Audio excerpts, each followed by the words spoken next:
April 28, 1996. A calm Sunday afternoon in the small Tasmanian town of Port Arthur. The air was cool and crisp, sunlight reflecting off the harbor's still waters. Families wandered through the old ruins of the former penal colony, laughing, taking photos, enjoying the peace of one of Australia's most beloved tourist spots. Then, in a moment, everything changed. By the end of that day, 35 innocent lives would be lost, dozens more would be wounded, and Australia itself, its laws, its politics, its sense of safety, would never be the same. The Port Arthur Massacre wasn't just another tragedy. It was a national wound that cut deep into the heart of a country that believed mass shootings happened somewhere else, not here. But it did happen. In the span of minutes, a place of history and beauty became the site of one of the worst mass killings in modern times. This is the story of how one man's senseless act of violence changed a nation forever. Port Arthur was known for its haunting beauty. The site, once a prison for Britain's most hardened convicts, had transformed into a peaceful landmark and a popular tourist attraction.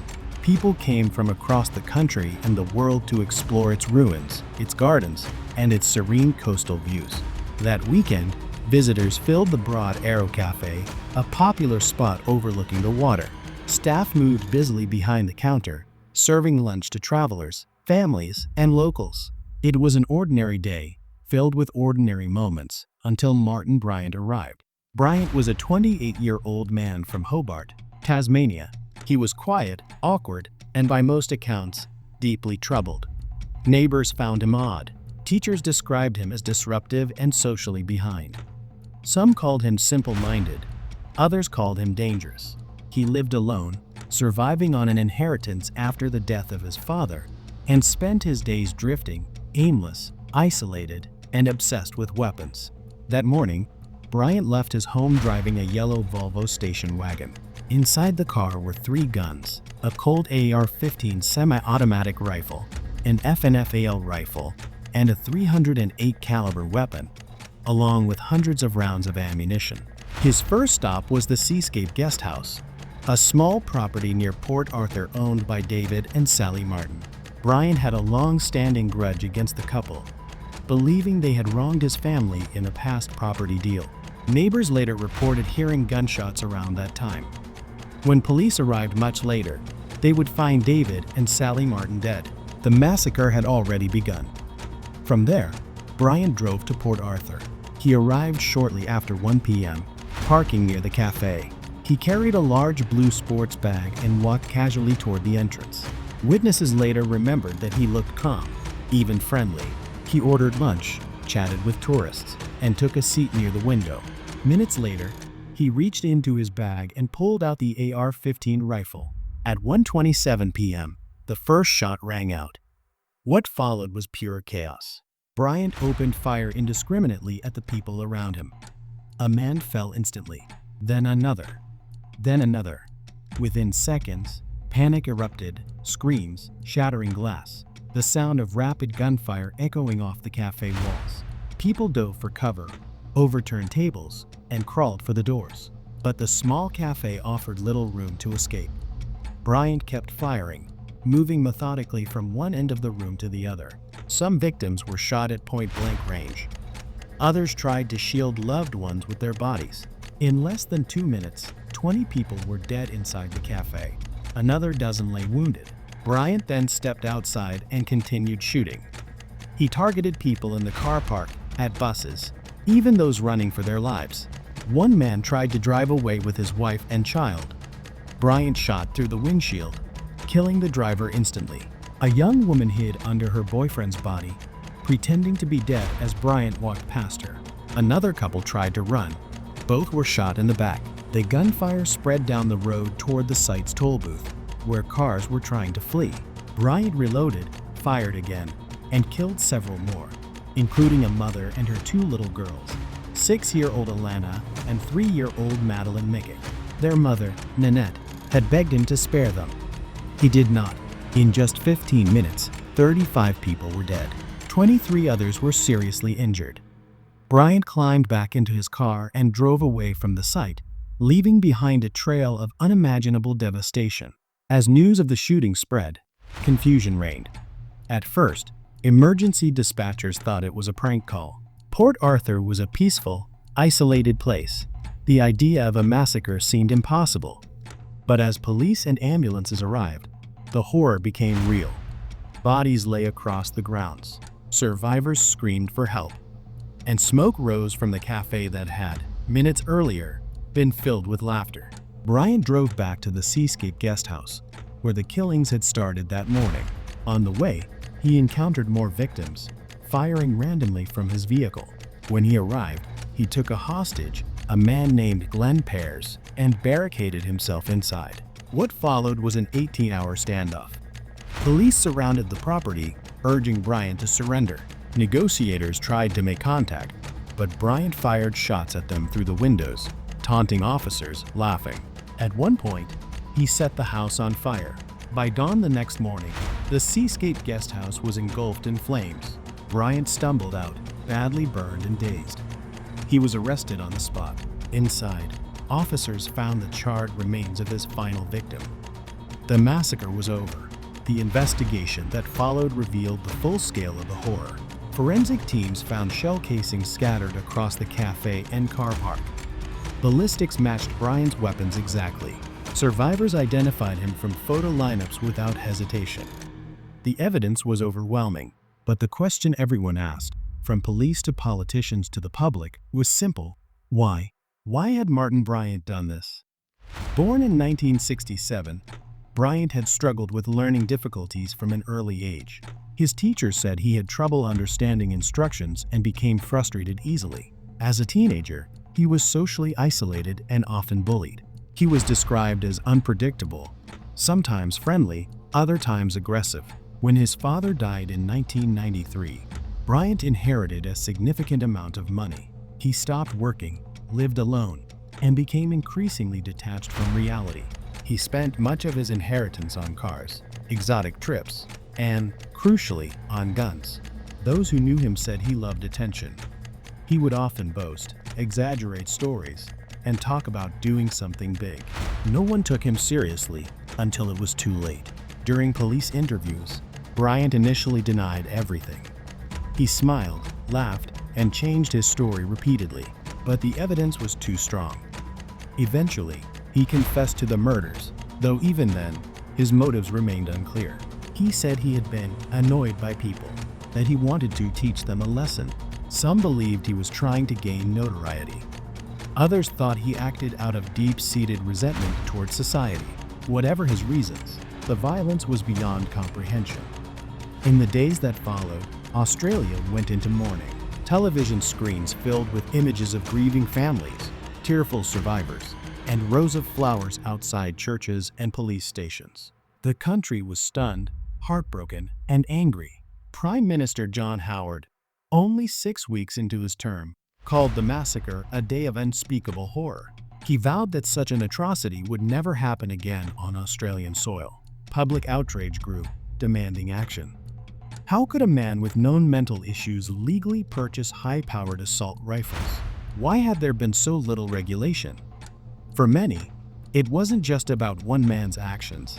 It was about a system that had allowed it to happen. Within 12 days, John Howard announced sweeping changes. His government introduced the National Firearms Agreement, which banned all semi-automatic rifles, semi-automatic shotguns, and pump-action weapons. It also required a nationwide gun registry, mandatory licensing, and strict background checks. Perhaps the most striking measure was the gun buyback program. The government offered financial compensation to anyone willing to surrender their firearms. Over the next year, more than 640,000 guns were collected and destroyed. It was one of the largest voluntary disarmament efforts in the world. The decision was not without backlash. In rural communities, farmers protested, hunters rebelled, and some accused the government of punishing law-abiding citizens. At town meetings, John Howard faced angry crowds, at one point, even wearing a bulletproof vest under his suit for protection. But he didn't back down. And history would prove him right. Since the Port Arthur Massacre, Australia has not experienced another mass shooting of similar scale. Gun deaths dropped dramatically. The laws became a model for reform around the world.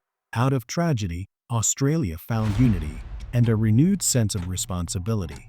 As for Martin Bryant, justice came swiftly. He was charged with 35 counts of murder, 20 counts of attempted murder, and dozens of lesser offenses. Initially, he pleaded not guilty, but after weeks of evidence and overwhelming testimony, he changed his plea to guilty on all counts. On November 22, 1996, he was sentenced to 35 life sentences without the possibility of parole, plus an additional 1,035 years. Bryant was taken to the Riston maximum security prison, where he remains today. Psychiatrists described him as having the emotional maturity of an 11-year-old child and the mind of someone incapable of empathy.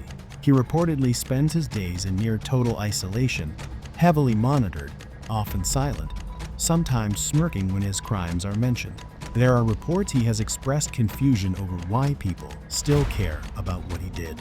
For many, that is the most chilling part, the absence of remorse. But even as justice was served, questions persisted. Could someone like Martin Bryant really have acted alone? Some skeptics and conspiracy theorists have argued that the precision and speed of the shooting were inconsistent with his known intelligence and demeanor. A few early witnesses mentioned hearing gunfire from multiple directions. These claims, however, have been repeatedly dismissed by investigators, who insist the forensic evidence, shell casings, and eyewitness accounts all point to a single shooter, Bryant. Still, the unease lingers. Perhaps it's because the truth feels too simple, too senseless. People look for complexity, for meaning, but sometimes, evil doesn't come with answers. Bryant himself never offered a clear explanation. His interviews were disjointed, often nonsensical. Maybe he didn't know why he did it. Maybe he didn't care. The only certainty is that his actions forever changed the lives of countless Australians and the direction of the nation itself. Today, nearly 3 decades later, Port Arthur is quiet again. The ruins stand surrounded by calm waters and green hills. Tourists still visit, but the atmosphere has changed. It is no longer just a historical site, it is a place of remembrance. The Broad Arrow Cafe was never reopened. Instead, a memorial garden now stands where it once was. At its center is a stone slab, simple and powerful. The words engraved on it read, "Death has taken its toll. Let us take care lest we forget."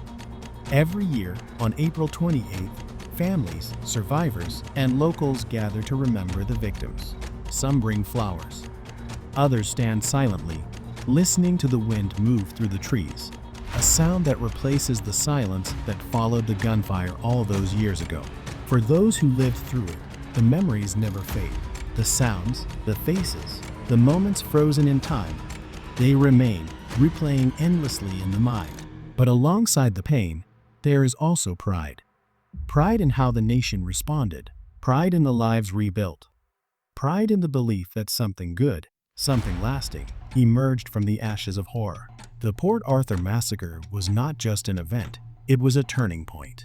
It forced Australians to confront questions that cut to the core of human nature. What drives a person to such evil?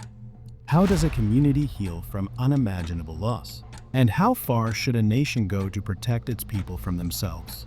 In the years since, Australia's strict gun laws have been studied by governments around the world. Some countries praise them, others criticize them, but few could deny their impact. For Australia, the message was clear: never again. Never again would families walk in fear that such senseless violence could happen in their towns. Never again would weapons of war be so easily accessible to civilians. The massacre at Port Arthur remains one of the darkest chapters in Australia's history, but it is also one of its most defining. Because in the wake of horror, a nation chose compassion over chaos, unity over division, action over apathy. The story of Port Arthur is not just about death and tragedy. It is about change, about the power of collective will to ensure that such a thing never happens again. But it's also a reminder that evil can come quietly, without warning, from places we least expect, and that vigilance, empathy, and courage are the only ways to protect what matters most. On that April afternoon in 1996, 35 people lost their lives. But through their loss, millions of others found a new sense of purpose and protection. Their memory lives on in the silence of the memorial gardens, in the laws that keep Australians safe, and in the simple act of remembering. Port Arthur will forever be a name associated with sorrow, but it will also forever stand as proof of a nation's strength and its determination to never forget. Because that day, Australia didn't just lose 35 lives. It lost its innocence, and it found its resolve. April 28, 1996, the day Australia changed forever. This is Crimes Unknown, where cold cases refuse to stay buried. Subscribe and turn on notifications for more haunting mysteries. And don't forget to like the video to support real crime stories that deserve to be heard. Drop your theories in the comments.